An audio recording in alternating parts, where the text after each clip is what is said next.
Hey guys, this is Chris. I'm down here in the basement again. It's the summer of 2017, and that means it's time for some new videos and another bow review.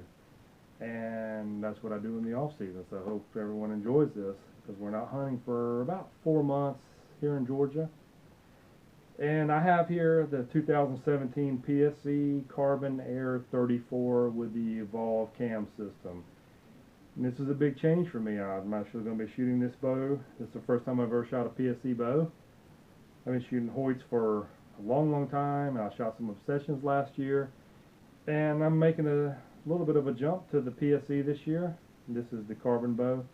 I'm going to go over some of the features of this bow and the new cam system and what I like about it. And I'm going to shoot a couple of shots and describe the draw cycle. And it's going to be a very impromptu review. And it's not going to be long. I try to keep everything 10-12 minutes to keep everyone's attention on YouTube, so hope everyone enjoys this. So let's go with the new PSE bow. So new for this year is the new ECS cam, what's the Evolve cam system. And this is new for PSE because they've been making hybrid cams for the last probably decade.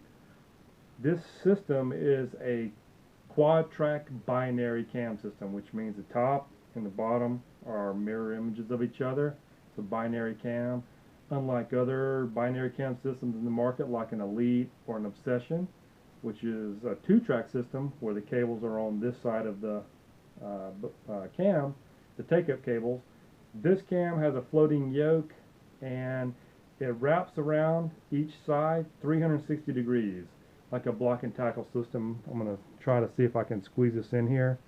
Hopefully it zooms.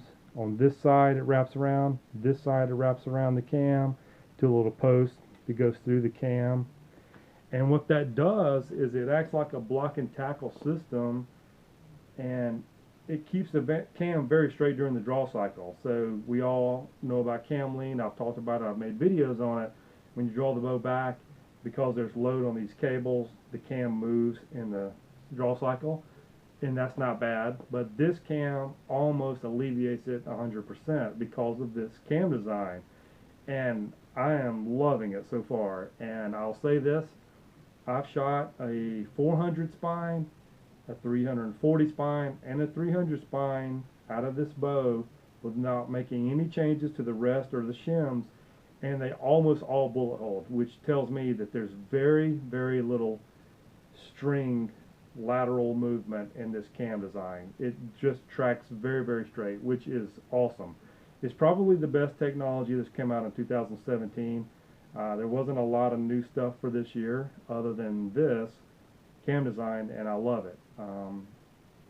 It's the first time I've seen any bow that would do that with a multitude of spines, point weights, and that type of thing. So you know, if you're wanting to experiment with a new system, this is something I would say check out. So let's go over some of the features of this bow.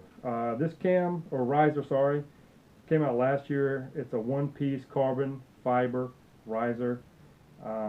It did come out last year on the Carbon Air HD, which was a hybrid cam bow.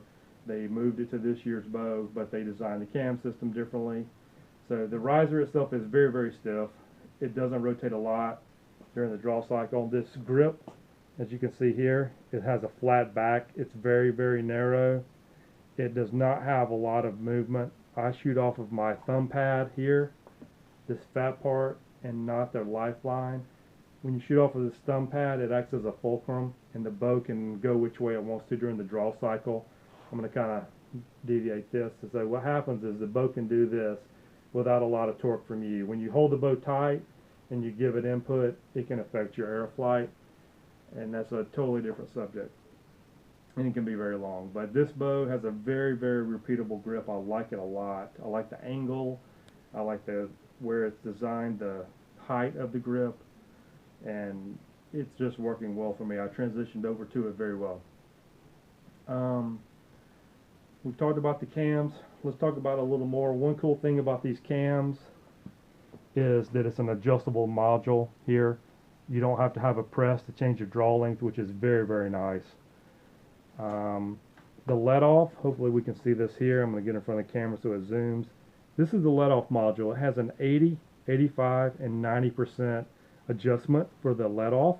I'm shooting it at 85%.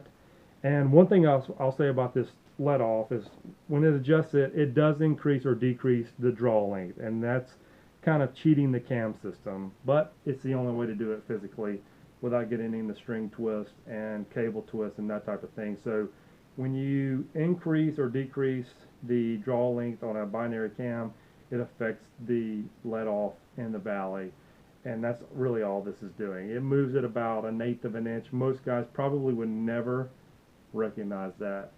I can a little bit.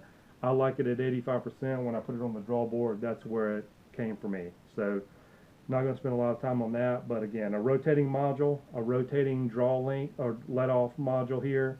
It's done with a Torx bit. It's very, very easy to do. Also new for this year is this cable glide system. You can see here this is a hinged system. There's no cable rod for this thing to slide on. When this thing moves out during the draw cycle, it has very little torque on the cables during the draw, which also keeps the cam straight. So that's another PSE innovation, which I'm really, really liking.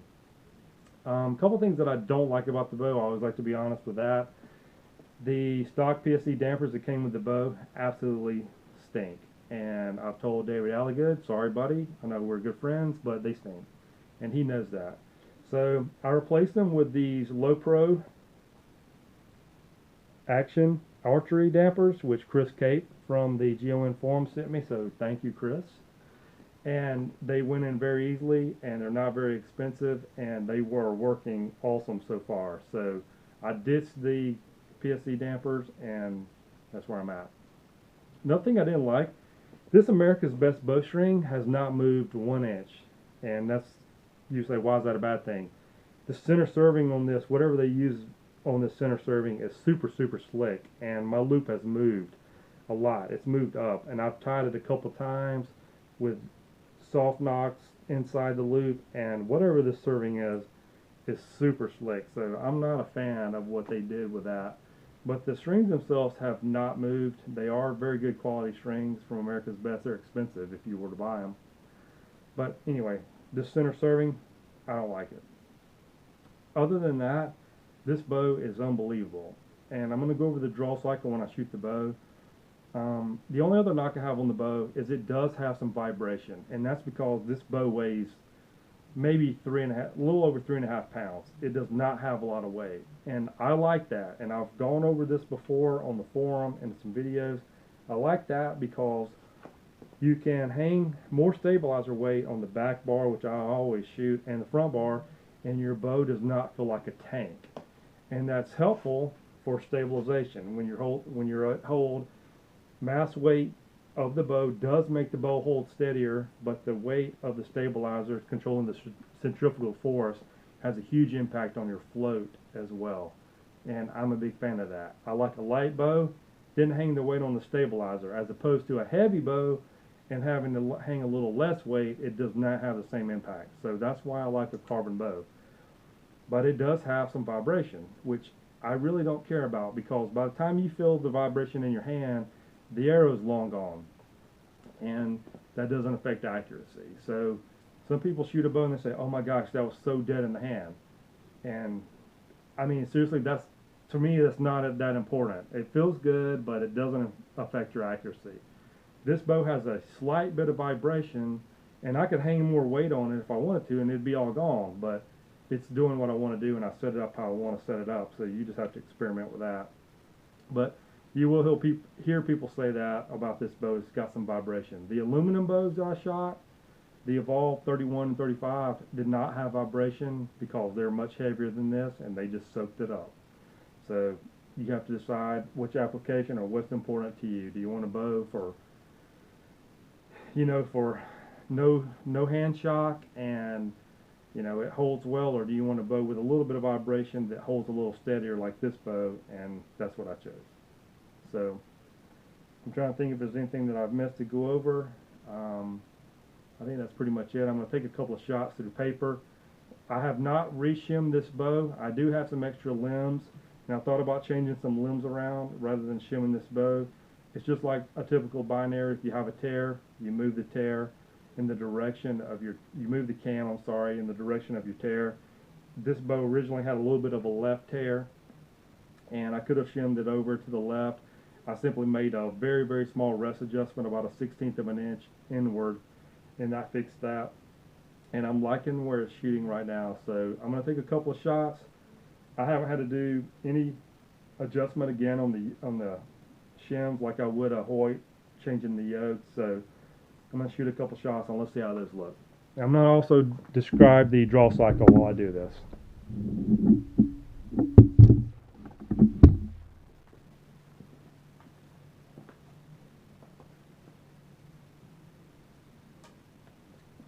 Okay, so before I draw this bow back, it's probably the smoothest draw cycle of a bow that I've shot so far. Got the camera a little off, sorry. And it's very smooth at the front. It's a little stiffer at the front, but it's not stiff at the back. The thing I like about this bow, it does not have a huge dump to get to the valley and to the let off, which are typical of a lot of binaries with it, 85% let off.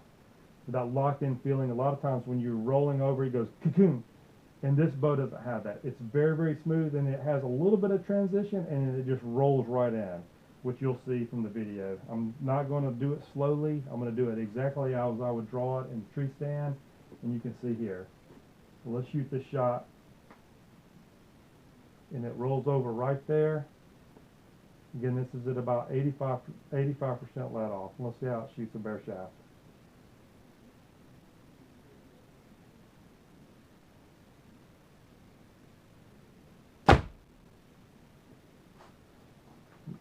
Pretty perfect.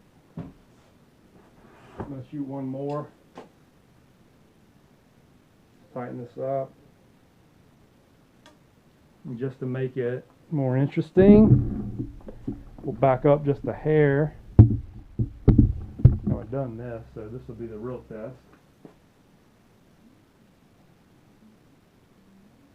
Hopefully I'm still in the frame. Smooth. Very smooth transition right to the back wall. And hopefully I can do my part with this shot.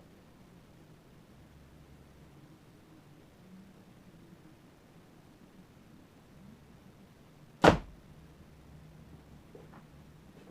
take a look at those two holes. You can see why I love this bow.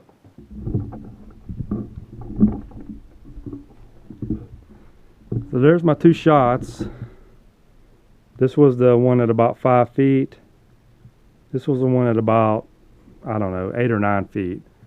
So you can see they're still both bullet holes, as I can say. And that was broadhead dead nuts with anything. So again, that's the new 2017 PSE Carbon Air 34.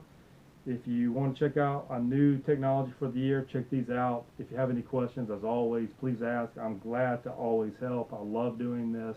I love doing reviews and videos, and I love working on bows. And this was new for me, so I'm excited about it, and I hope everyone else is too. Thanks.